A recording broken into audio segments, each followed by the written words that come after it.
Natalie Ledbetter, welcome to the Ops Drop. We are super, super pumped to have you here. A little background for our audience. Natalie was a head of people ops and talent at companies like Shapeways, Stash, and has also worked as an operating partner at VC firms such as Bold Start. And now Natalie has her own firm called Ledbetter Global Advisors, where she provides both fractional and advisory people ops leadership services. So Natalie, we are super pumped to have you on the show today.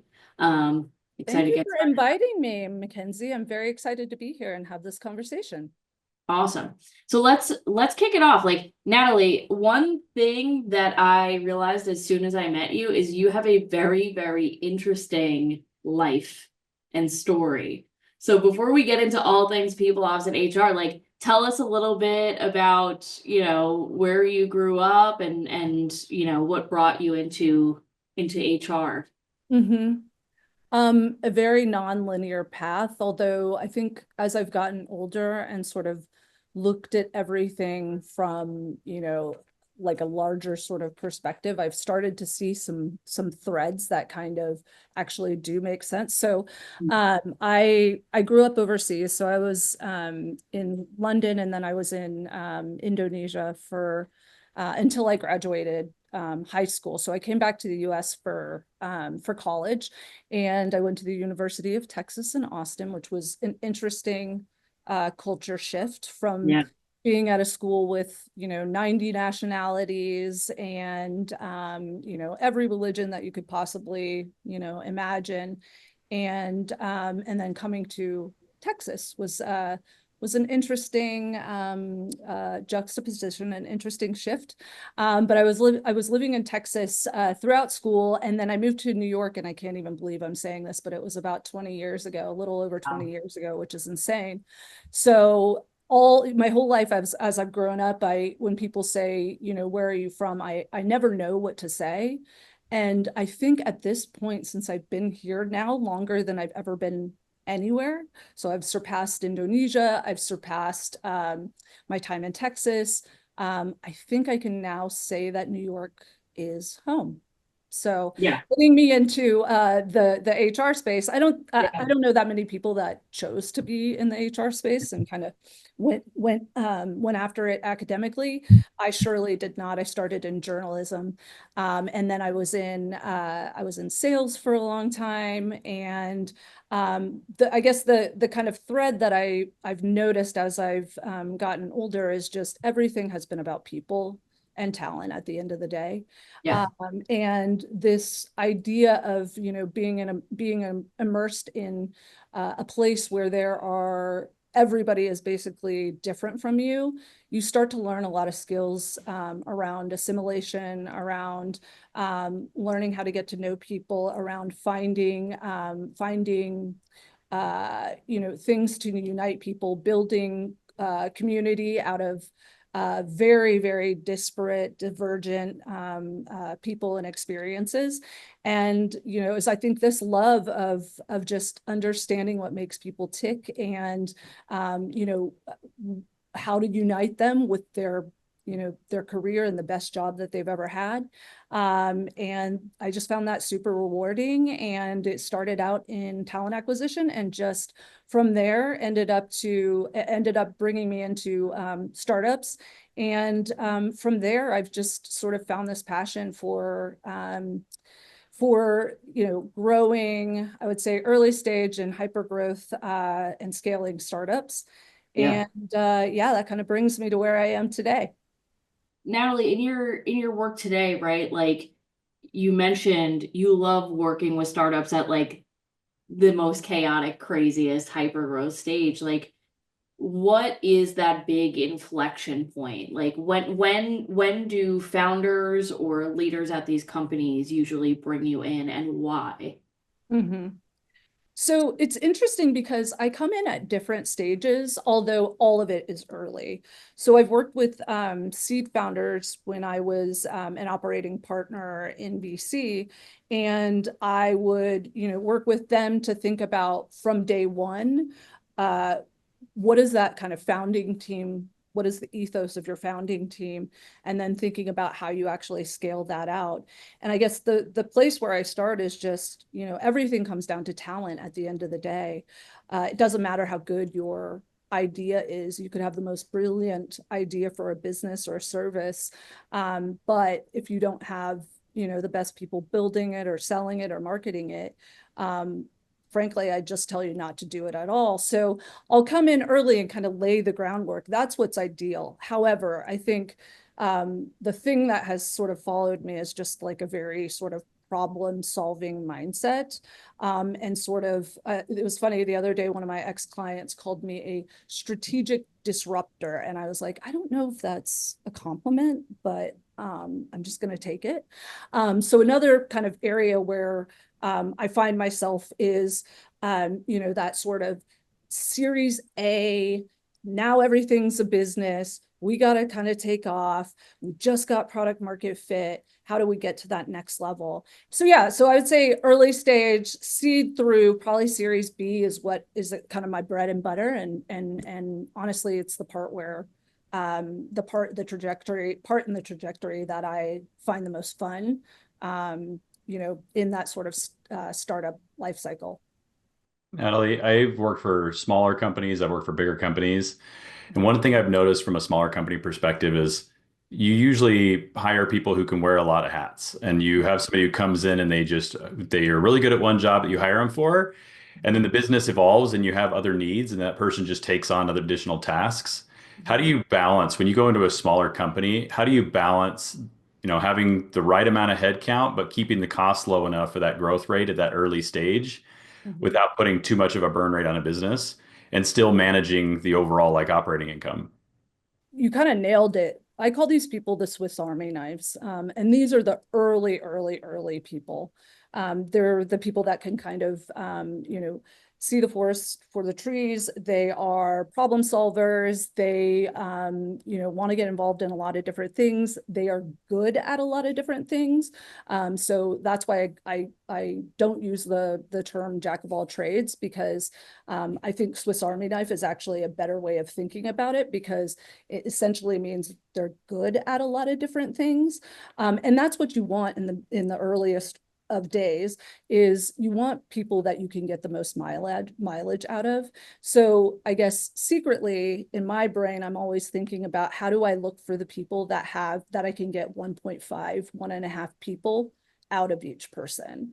And so typically you're looking for, especially when we're talking about, a startup, you want to look for those people that have been there in the early days. They're the people who want to build, who understand, how to build in white space, that don't understand what it's like to not have any resources, beyond just the money piece. They understand how to be a team of one, and that starts to evolve fairly quickly.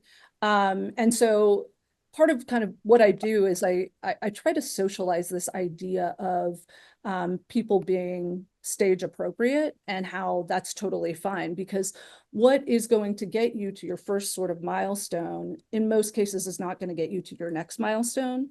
And so the sort of DNA that you want in those early days does not actually align with sort of the people that are going to take you to that next level.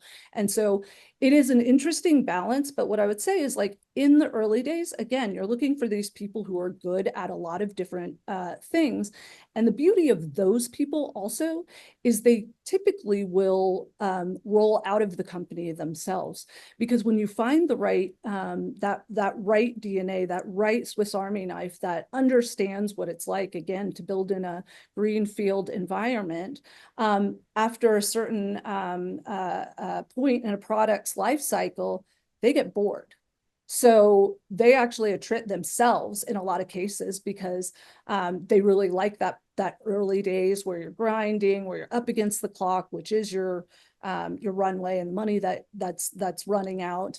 And then again, as you kind of hit that next phase, so maybe you hit your Series A, you're raising your next round of funding.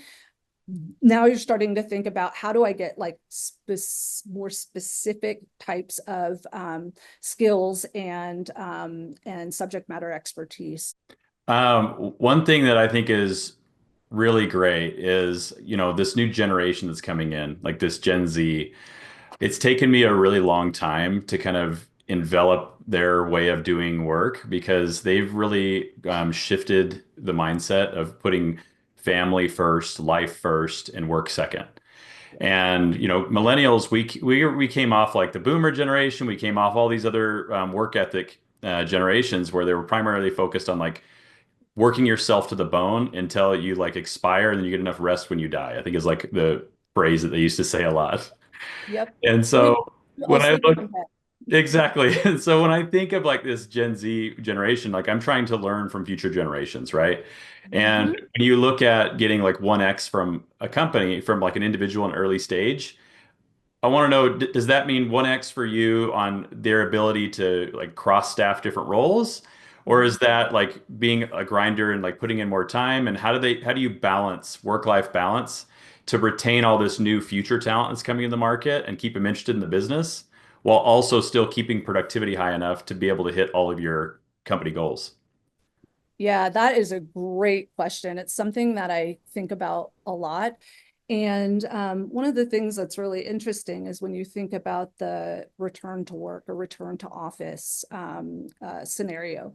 And we know that didn't really gel with a lot of the, really, really young people. And frankly, I think, they let the genie out of the bottle during COVID. And so you're never going to put it back in. Like it's done. Such a good way to put it, Natalie. Yeah, By the I way, it's mean, like yeah. we know that it's so much better now. So Yeah, and especially if, productivity didn't really tank. And I think there's, people have different opinions on if it actually works or not. But what I would say is, since that generation, they're starting to become our workforce. I think I want to say they're going to be like 70% in something like 10 years. This is no longer a scenario where you say, this is the business and you kind of fall in line. You're not going to get great talent in that way. And so my perspective, and this is kind of what I share with founders, is like, honestly, we have to start to bend to them. We have to start to think about things in the way that they think about things, because we're never going to be able to get the best talent if we're staying, if sort of our mindset is more aligned with, Gen X, with millennials and the way that we kind of worked. And so it's definitely a balance because, they are looking for stability. But what I'll say is, again, when you're socializing ideas, the startup people should have the expectation that, especially in early days, that it's going to be a hustle. And so I think part of our responsibility is actually communicating that to them early and actually giving them a picture of what it's going to look like. However, at the same time, I think that we have to be really, really thoughtful about the things that they look for. everybody hates working right now. Like particularly in tech, everybody is really unhappy, unsatisfied. I don't know many people that are having a really great experience. And it's sort of like we've lost that sort of workplace joy. And I don't know if it's necessarily like the COVID hangover or, a lot of we have a lot of access to information now. And it's sort of like a Wizard of Oz moment for a lot of people, particularly Gen Z, which is like, hey, there's a ton of people at the top making loads and loads of money. And I'm down here just grinding away. Like, what is the point anymore? Right. And it's a very interesting inflection point that we're at. And I don't know if companies are ignoring it or they don't know how to address it and they're sort of moving away from it, something like that. But I'm curious to hear your perspective. I'm like, have we just do we need to rethink how we compensate employees? What do we need to rethink about the workplace to really like address this issue? And I'm like, Mhm. does it even just start with an open conversation of like, hey, we are very aware that, everybody's having a really tough time right now. The entire world just went through this really insane thing. Like, where do we need to start on Mhm. this? And I'm curious if that's the perspective that you're hearing as well. Oh, absolutely. I think we're in a sort of crisis point in terms of employee engagement. I totally agree. I think people are incredibly, unhappy, and I think that's a result of a lot of different things. I mean, you mentioned just sort of access to information. There's also sort of like the economic uncertainty. This is the first generation that is not going to make more money than their parents. And that's a scary thing. And they know that too.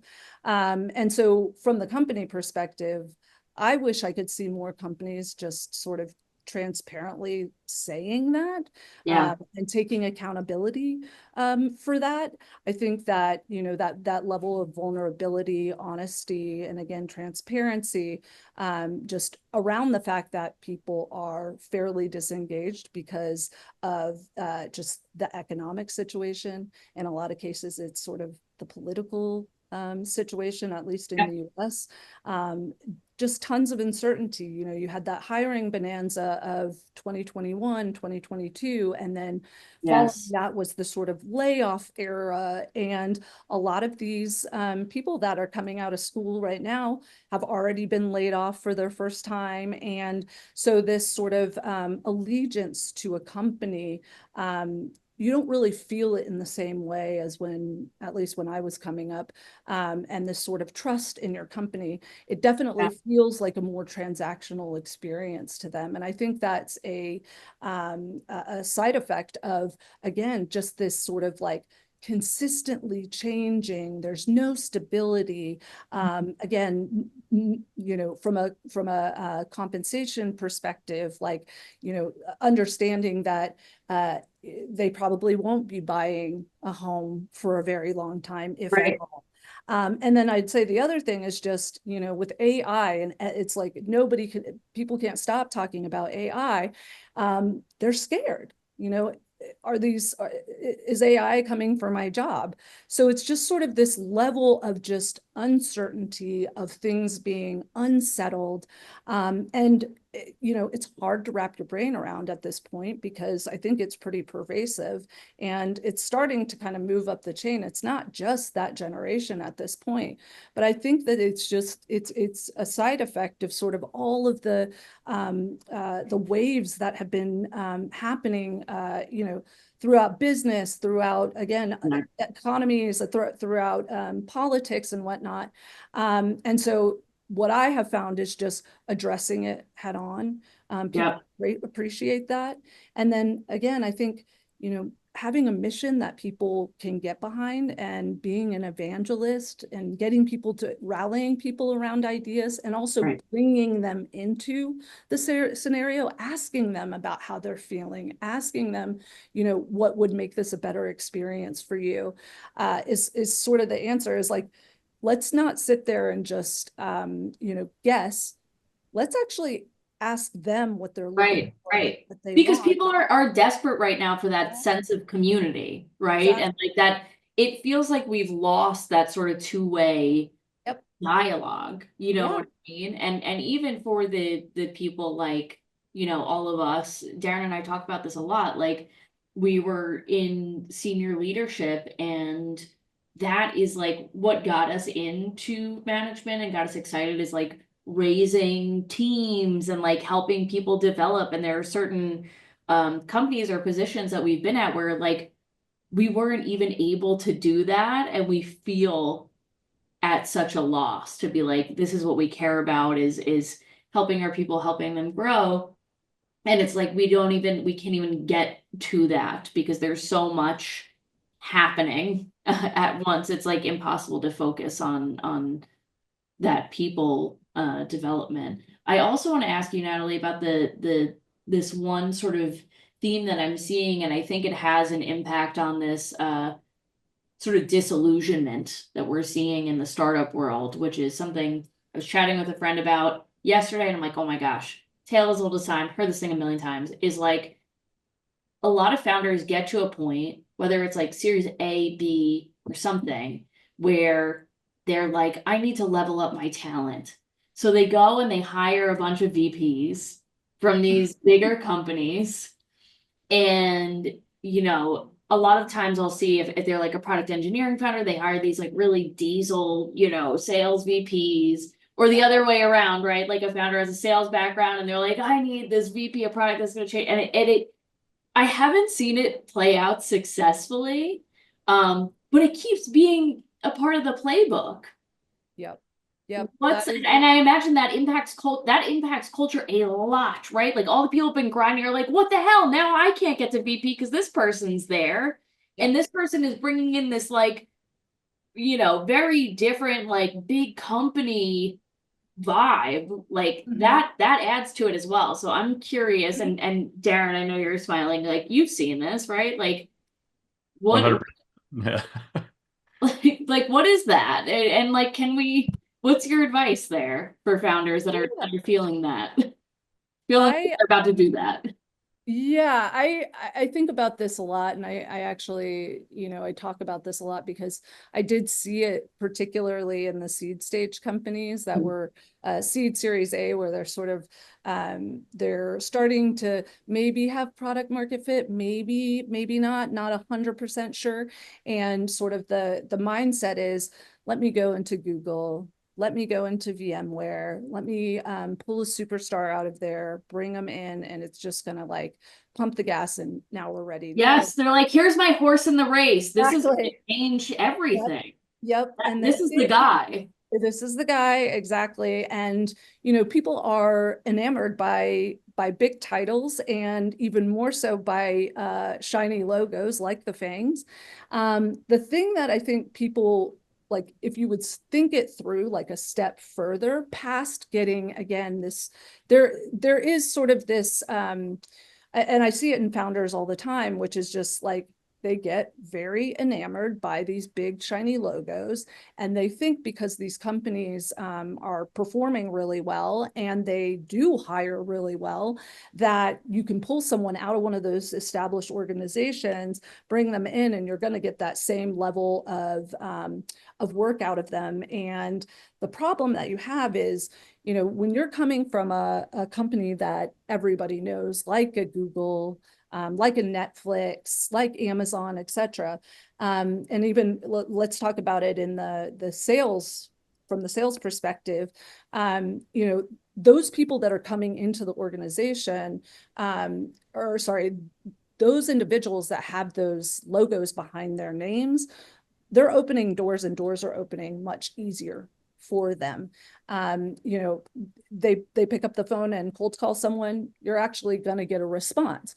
Well, take that person out of a, you know, 20,000 person company, pull them into a 5-person company, a 10-person company, and they're going to, in most cases, not know how, not understand like how to play the game.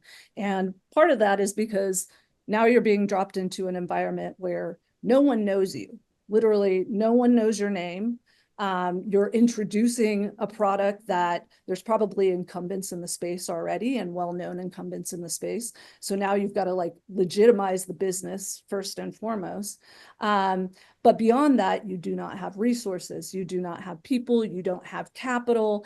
And at the same time, if we're going back to kind of what I was saying about getting sort of a person and a half out of every person, now they're being expected to actually do the execution piece. So one of the roles that I see people bringing on way too early is their VP of sales. And that typically is something that I see founders doing as that's your first sales hire. Obviously that person can sell in their minds because they are a leader of sales at this point. So in their minds, you bring that person in and they're already a great seller, so they're going to be able to sell, and then they're going to be able to build their teams.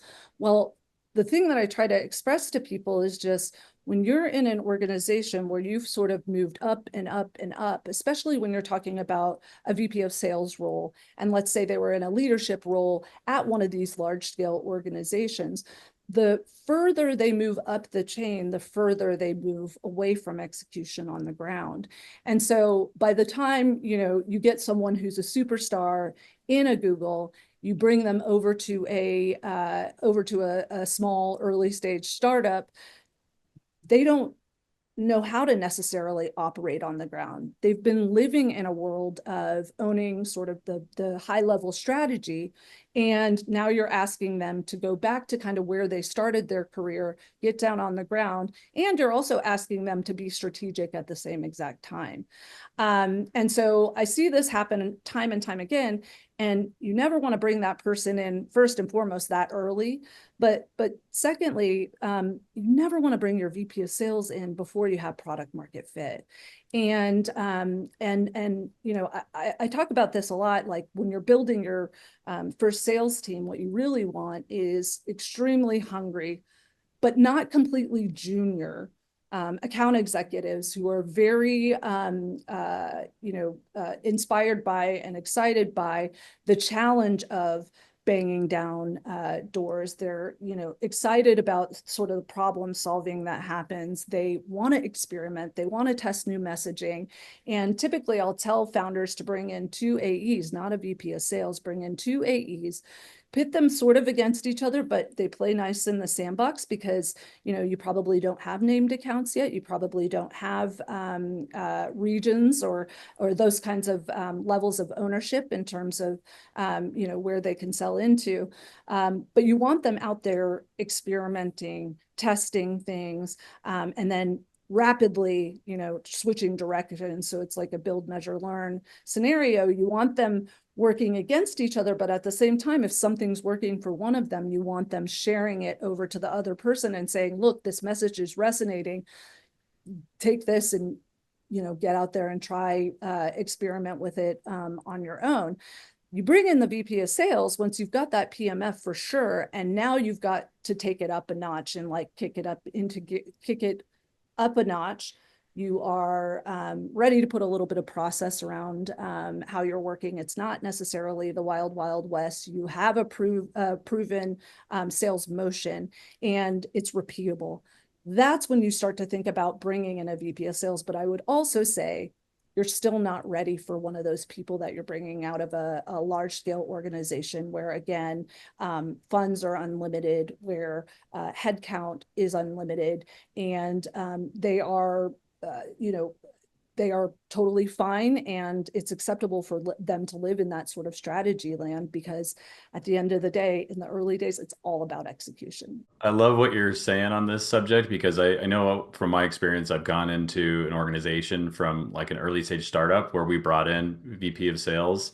Yep. And, like you mentioned, VP of sales are more focused on, they've made it in their career at that point, and so they're not really interested in doing prospecting. They're not interested in doing a bunch of the grind that's associated with it. And, I do think that, the biggest hurdle in a lot of startups is around pipeline generation and having that grind associated. So I love that approach on the 2 AEs that kind of compete against each other. Yep. When we wrap our podcast, there's like 2 questions we like to ask at the end. And well, first off, I want to thank you for coming and talking with us because I've learned so much from this experience so far, and I've been taking notes, and I'm going to be putting some of this stuff into practice myself. If I were to ask for our audience 3 things from a people ops perspective that they should take with them as like Bible or like best practices that you consider on an everyday, what would those be? So the first thing that comes to mind is vulnerability. And I think that vulnerability in leadership is one of the best tools, biggest, most helpful tools if you're trying to get your team or your company rallied around your idea, is to make sure they understand that you're a real person who has real life experiences, and having that ability to relate to your people is actually, it works really well for empowering them and for obviously for engaging them. So I would say vulnerability is one of the biggest things. And then I would say, transparency goes a very long way.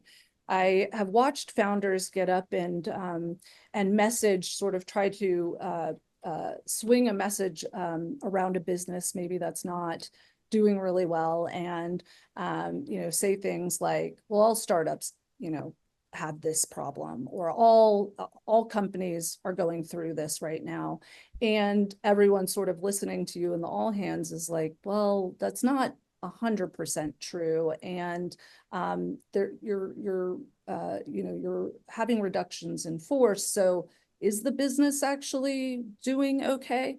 So I think actually calling it like it is and being really transparent with your people and being really honest about what is going on. I mean, they already know.